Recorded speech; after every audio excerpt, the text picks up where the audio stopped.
Post-crop vignetting, a function of the effects panel, produces a self-explanatory result.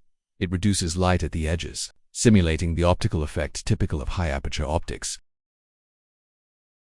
As the name suggests, unlike true vignetting, which is produced by the lens, Lightroom's vignetting is applied after cropping, so that it is centered on the already recomposed image, and it can also be either positive white edge antique effect or negative black edge classic vignetting.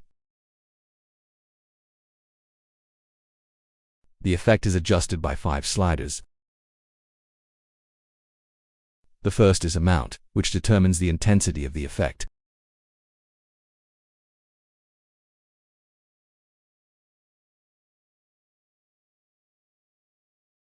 Midpoint adjusts the extension. By reducing the value, the vignette will extend toward the center. Roundness adjusts shape. By reducing the value, the vignette will change from circular to square.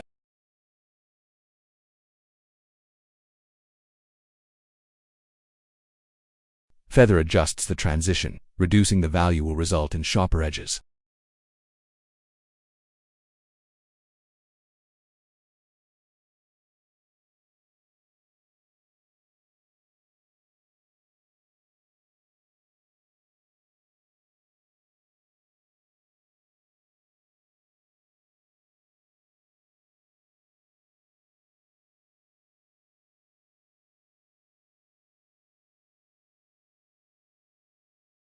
The least intuitive of these controls is highlights, which requires a little forethought.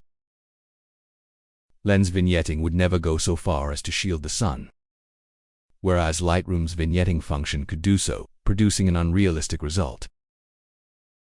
The highlights slider, which is activated only when amount is negative, that is aimed to preserve the highlights so that a more realistic effect is achieved.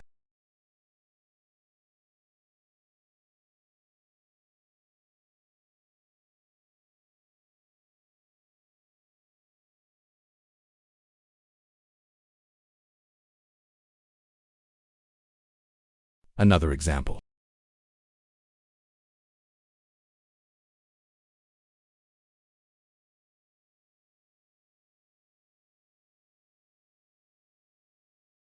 You can also choose the style of vignetting.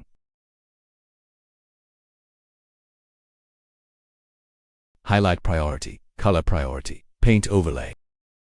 Highlight priority theoretically preserves more detail in the highlight areas, but may cause unwanted color shifts in the dark areas.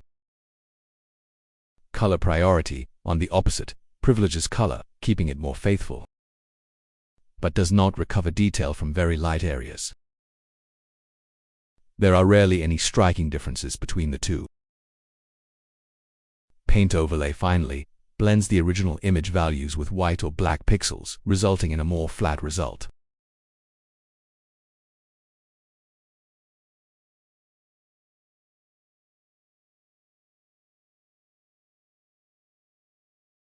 Given the little impact of this choice, it is advisable to keep style on the default value, highlight priority, which returns a hint of extra contrast.